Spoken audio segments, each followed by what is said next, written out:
Salut la famille. Aujourd'hui, nous allons aborder une thématique qui est plutôt particulière. Comment réduire les coûts de production à la ferme. Donc, la plupart d'entre vous pensent que c'est quelque chose de très facile. Mais je vais vous dire déjà, parce que la vidéo sera abordée en deux parties. Donc, une partie 1, où on vous dira ce qui sera fait aujourd'hui, où on vous dira ce qu'il ne faut pas faire, ce qu'il ne faudra pas absolument faire. Et dans une deuxième partie qui sera qu'on publiera, nous sommes samedi, qu'on publiera mardi, où là-bas on vous dira ce qu'il faut faire, ce que nous-mêmes sommes en train de mettre en place pour pouvoir réduire les coûts de production à la ferme. Donc, je vous invite vraiment à suivre les deux vidéos pour pouvoir améliorer votre rentabilité. Je sais que j'ai eu beaucoup de questions qui me demandaient réduire le coût alimentaire, comment réduire les coûts à la ferme, comment faire pour maximiser sur son investissement en élevage porcin. J'ai eu beaucoup de questions. Et aujourd'hui, j'ai pris la peine vraiment de faire ces deux vidéos où l'un sera publié aujourd'hui et l'autre sera publié mardi. Donc, aujourd'hui, essentiellement, on va vous dire ce qu'il ne faut absolument pas faire lorsque vous voulez réduire les coûts de production. Et beaucoup se méprennent sur ce qu'il ne faut pas faire. Beaucoup ne parviennent pas vraiment à comprendre ce qu'il faut nécessairement faire ou alors ce qu'il ne faut pas nécessairement faire. Donc, aujourd'hui, je vais attirer votre attention sur les choses qu'il ne faut absolument pas faire quand vous voulez réduire les coûts de production à la ferme.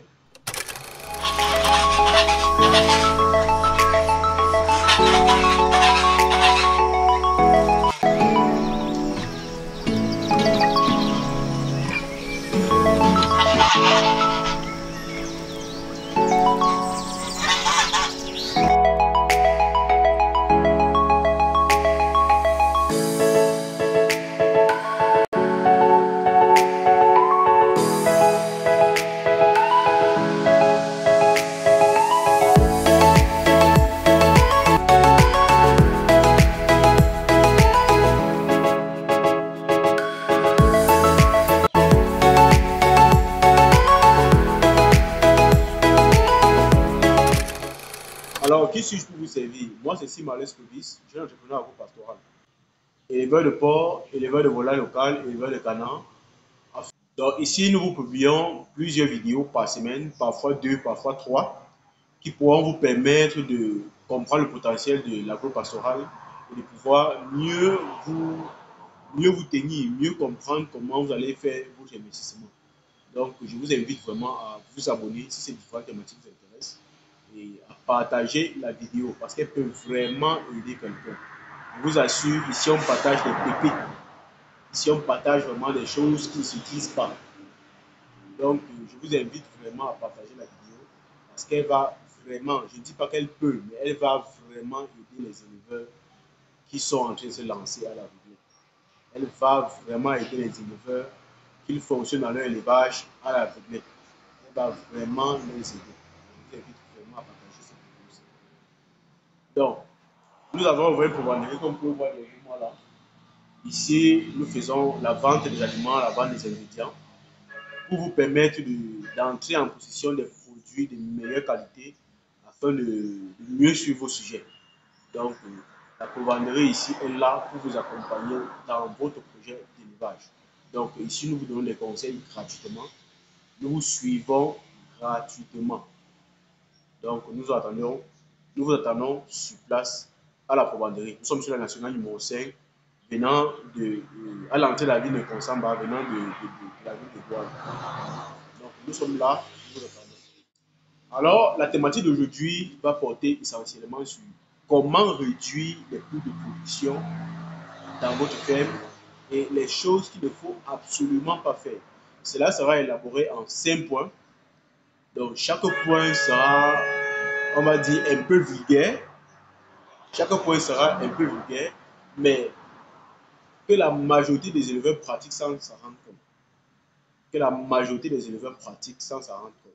C'est dans le deuxième point que vous allez voir vraiment les plans que nous avons pu mettre en place pour réduire véritablement les coûts de production à la ferme. Que vous pourriez aussi dupliquer dans votre ferme. Le premier point à ne absolument pas faire, c'est de réduire la ration des sujets prétendant économiser. Ça, c'est un point que j'ai vu plusieurs éleveurs commettre. Et je vous invite vraiment à ne pas faire ça. À ne pas faire cela. Je sais que vous vous dites que quand vous réduisez la ration, ça vous permet d'économiser, mais c'est faux. Ce que vous ne savez pas, c'est que lorsque les sujets ont une ration journalière à consommer pour pouvoir grandir, dès qu'ils vont consommer la moitié de cette ration, vous allez voir qu'ils ne vont plus grandir. Et lorsque vous dépensez de l'argent sur un sujet qui est un investissement et qui ne grandit pas, ça veut dire que cet argent entre un peu dans l'eau. Parce que l'argent que vous mettez à, on va dire quoi, la quantité de nourriture qu'ils vont consommer ne va constituer qu'à maintenir le poids corporel. Ne va constituer qu'à maintenir le poids corporel. Est-ce que vous n'avez jamais vu un porc qui est malade? Lorsque votre porc, par exemple, est malade et qu'il mange, s'il fait la maladie pendant une semaine, n'est-ce pas, il mange juste un peu, mais il maigrit. Pourquoi il maigrit? Vous-même, quand vous êtes malade, peut-être durant un mois, 2 mois, si vous aviez avant 90 kilos, au bout de un mois, si vous pouvez encore avoir 90 kilos, mais pourtant vous mangez. Mais vous oubliez que vous mangez en petite quantité. Si vous mangez en quantité normale, avec la qualité qu'il faut, vous allez maintenir votre poids.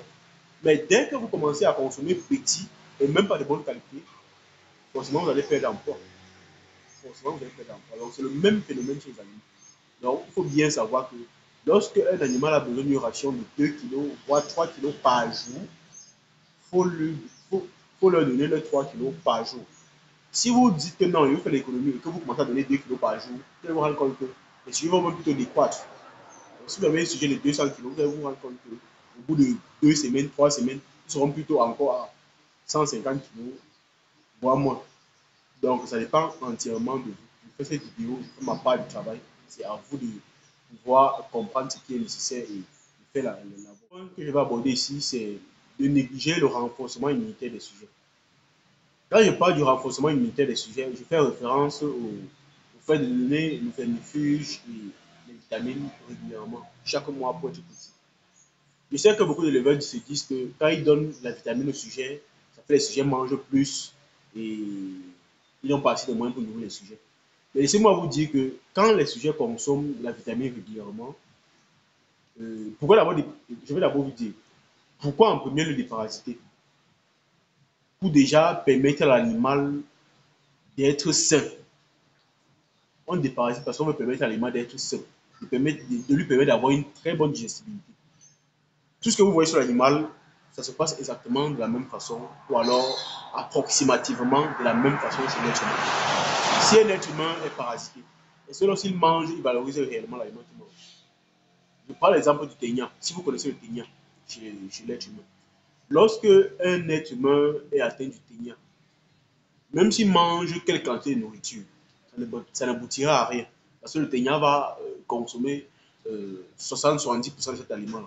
Et ce n'est que 30% qui ira dans le corps de celui qui détient le ténia. Vous voyez bien que s'il consomme même une très grande quantité de nourriture, ça ne servira à rien. Il aura un ventre ballonné comme ça. Ça sera juste le corps du ténia. Mais l'être humain en lui-même, ou alors, disons, la personne qui détient le ténia, ne va pas grandir parce qu'il ne bénéficie pas de cette nourriture. Il ne bénéficie pas de cette nourriture. Donc, lorsque vous vérifiez vos sujets, ce n'est pas pour leur faire plaisir. Ce n'est pas vous-même pour vous faire plaisir. C'est pour garder vos animaux en bonne santé. C'est pour permettre à vos animaux de valoriser l'aliment que vous dépensez tant pour les nourrir. C'est simplement ça. Ce n'est pas un luxe. C'est une affaire de bonne santé. C'est une affaire de immunité des sujets. Donc, pensez à vérifier vos sujets. Le côté de la vitamine, c'est quoi? Pour la vitamine, beaucoup pensent aussi que quand ils donnent de la vitamine à leur sujet, les sujets vont toujours consommer l'aliment. Mais laissez-moi vous dire que déjà dans les vitamines qu'on vend, surtout si c'est de bonne qualité, dans ces vitamines-là, il y a déjà des compléments alimentaires. Il y a déjà de la lysine à l'intérieur, de la méthionine, de la biotine. Il y a des compléments alimentaires à l'intérieur de ces vitamines-là. Hormis le fait que, déjà même la vitamine A, c'est un complément alimentaire. Parce que l'aliment que vous donnez est carencé en ces différents types de vitamines. Donc, lorsque vous leur donnez la vitamine, ça leur permet déjà de compenser le manquement de l'aliment. Et en deux, de stabiliser la flore intestinale. En trois, de valoriser l'aliment que vous leur donnez. Donc, ce n'est pas une affaire de luxe de leur donner du bénéfice de la vitamine. C'est juste une affaire de bonne santé, d'immunité de vos sujets. Parce que quand vous leur donnez ça régulièrement, ça permet aux sujets d'être forts. Ça leur permet d'être stables. Quand une maladie arrive, ils peuvent facilement combattre. S'il y a une erreur d'alimentation qui arrive, ils peuvent facilement gérer. Mais quand les sujets sont déjà à très mauvais point, petit vent, petit souffle, les sujets sont à terre. Donc je vous invite vraiment à le faire. Je vous invite vraiment à le faire. C'est ce que je fais dans ma ferme et ça fonctionne. Les maladies, les rougets, c'est très rare que ça arrive. Très rare. Et même parfois quand ça arrive, je peux débuter un traitement et aboutir à la fin. Parce que les sujets, la maladie a trouvé les sujets dans un état euh, meilleur. Et l'animal lui-même, le système de l'animal lui-même combat la maladie. Donc, je vous invite vraiment à vous la faire. Le troisième point qu'il faut absolument éviter lorsque vous voulez réduire les coûts de l'alimentation, c'est de nourrir les sujets une fois par jour. Je sais aussi que plusieurs d'entre vous font cela. Je sais que cette vidéo aussi va beaucoup choquer les éleveurs. Et mon souhait, c'est de vous informer. Mon souhait, c'est de vous vraiment de vous informer. Vraiment de vous informer. Donc, lorsque vous nourrissez les sujets une fois par jour, qu'est-ce qui se passe? Déjà, la quantité d'aliments qu'ils pouvaient consommer, ils ne peuvent plus la consommer. Ça, c'est de un. De deux, ils vont revenir sur l'aliment. Que vous le voyez ou pas, ils vont se coucher dessus. Si c'est le moment où il fait chaud, ils vont aller se coucher dans la direction, ils vont venir se coucher sur l'aliment. Et après, soit ils ne vont plus manger, soit ils vont manger cet aliment contenant les déjections, qui va fortement réduire la quantité d'aliments. Ça, c'est sûr. Qui va détériorer la quantité d'aliments. Donc, que ce soit l'un ou l'autre qui se couche sur ça ou qui ne se couche pas, vous rendez bien compte que si vous donnez la quantité nécessaire à alimenter le sujet, il y aura toujours une perte qu'ils ne vont pas consommer. C'est quand ça tue au sol, ça va se fermenter. Donc, la meilleure solution dans ce cas serait de les nourrir 2 fois par jour. Ou alors d'adopter les mangeaux automatiques. Soit vous les nourrissez 2 fois par jour. Si vous n'avez pas assez de temps, adoptez les mangeaux automatiques. Les mangeaux automatiques vont vraiment vous aider dans ce sens-là. Donc, venons au quatrième. Salut la famille, voici un modèle de mangeoire que nous vous avons monté. Ce modèle peut vous permettre de nourrir plusieurs porcelains en même temps. Donc, comme vous voyez dans la vidéo, plusieurs porcelains en même temps. Cette mangeoire a une capacité de 70 à 100 kg en fonction du style d'aliment que vous allez mettre. Disons 50 à 100 kg en fonction du style d'aliment que vous allez mettre. Parce que les aliments qui sont trop riches en son sont plus volumineux. Les aliments qui sont plus riches en maïs sont moins volumineux mais plus lourds. Donc cette mangeoire a une capacité de 50 à 100 kg d'aliments. Donc il peut servir 7, 8, voire 10 porcelains à la fois, comme vous voyez là dans la vidéo. Il n'y a aucun gaspillage d'aliments. Et il a une espérance de vie de pratiquement 5 à 6 ans. Donc, il est facile à nettoyer. Donc, ce n'est pas comme les mangeoires que je fais d'habitude. Celle-ci est très facile à nettoyer et très pratique. Très, très pratique. Aucun gaspillage d'aliments. Aucun gaspillage d'aliments. Donc, vous-même, vous pouvez voir le modèle. Si vous êtes intéressé, passez vos commandes afin qu'on puisse vous satisfaire. Donc, on vous laisse le numéro. Il y a aussi une catégorie d'éleveurs que lorsqu'ils veulent réduire les coûts de production, vont se retrouver en train d'acheter les ingrédients de piètre qualité. Quand je parle d'ingrédients de piètre qualité, je parle des ingrédients qui ne sont pas assez riches, ou alors moisiers, ou alors à moitié moisiers, ou alors qui ne sont pas contrôlés. Évitez d'acheter les ingrédients de piètre qualité. le moins cher coûte cher. Évitez d'acheter des ingrédients de piètre qualité. Et dans ce sens, nous avons une commanderie. Donc, pensez vraiment à acheter des ingrédients de meilleure qualité. Ça va vraiment vous aider dans la routine. Lorsque vous achetez par exemple des ingrédients de mauvaise qualité, la valorisation de l'aliment est faible. J'ai vu certains éleveurs, lorsqu'ils faisaient les poulets ou les porcs, ils vont plutôt acheter le maïs pourri ou alors à moitié touché. Et lorsqu'ils incorporent cela à 30%, 40% de l'aliment, quand tu attaques, ils te disent que j'ai mis 40% de maïs dans l'aliment. Tu as mis 40% de maïs dans l'aliment. C'est quel genre de maïs? Est-ce que ce maïs-là, si on veut étudier ses valeurs nutritionnelles, toi dans la tête, tu sais que c'est le maïs. Mais est-ce que ces valeurs nutritionnelles te permettent d'avoir les valeurs nutritionnelles du maïs? Est-ce que les valeurs nutritionnelles du maïs pourri sont les valeurs nutritionnelles du maïs en bonne forme? Ou alors, est-ce que les valeurs nutritionnelles du maïs charançonné, c'est les valeurs nutritionnelles du maïs en bon état? Ce n'est pas la même chose. Ne vous dites pas que le maïs pourri, comme c'est le maïs, on appelle ça maïs, il y a un nom maïs dessus. Ça veut dire que ça a les mêmes valeurs nutritionnelles que le maïs qui est en bon état. C'est faux. Que ce soit le maïs moisier, que ce soit le maïs charançonné, que ce soit le maïs pourri. Donc, au niveau du maïs charançonné, ça dépend de l'état de charançonnement. Ça dépend de l'état d'avancement du charançon. Si c'est juste un peu, ça va. Mais si c'est déjà à un niveau où c'est la poussière autour, évitez. Évitez. Au niveau des sons, évitez les sons moisiers. Si c'est le son qui est moisier, la qualité est altérée. Donc, évitez. C'est pas parce qu'on vend ça moins cher que vous allez acheter soit en disant que c'est toujours le son. C'est faux. Dès que c'est moisier, les toxines sont à l'intérieur. Et quand les toxines sont à l'intérieur, la valorisation diffère. Sans compter qu'il y a les risques de maladie. Donc, quand vous suivez vos fermes, pensez vraiment à vous attarder sur la qualité. C'est très important pour la réussite. C'est des points élémentaires qui comptent vraiment. Donc, le cinquième et le dernier point, je ne veux pas vous perdre plus de temps. Je pense que la vidéo vous plaît, vous intéresse, vous éduque. Dites-nous en commentaire déjà comment vous trouvez ce point. Est-ce que vous pensez comme moi? Et qu'est-ce que vous pensez vous de votre côté?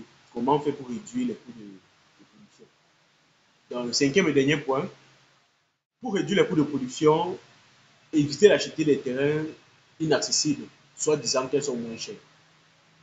Lorsque vous voulez réduire les coûts de votre production, vous allez vous rendre compte que les charges de transport de vos aliments ou de la sortie des bêtes ou de l'entrée des bêtes à la ferme constituent une charge considérable pour votre projet d'élevage ou alors une charge considérable pour votre structure et pour votre production à la ferme.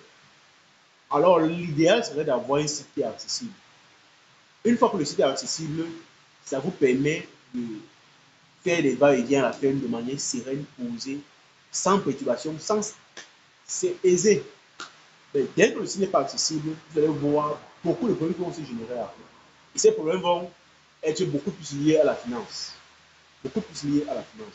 Et je vous invite vraiment, lorsque vous voulez soit lancer votre projet, soit implémenter votre projet, de vraiment vous attarder sur le fait d'avoir un site accessible. Et si votre site n'est pas accessible, ça va plomber la rentabilité de votre activité. Ça va plomber la rentabilité de votre activité. Moi, j'invite vraiment de chercher les sites accessibles parce que généralement, alors, sur le long terme, le site prendra aussi plus vite la valeur. Et ça vous permettra aussi même si vous ne rentabilisez, même si vous tardez à rentabiliser sur l'investissement à la ferme, au moins le site vous rentabilisera parce qu'il prendra rapidement la valeur. Je ne vous dis pas d'aller en hauteur, je ne vous dis pas d'aller en route, mais vous sur un site qui est accessible. Ou alors qu'on peut facilement viabiliser le site. C'est le point à tenir compte.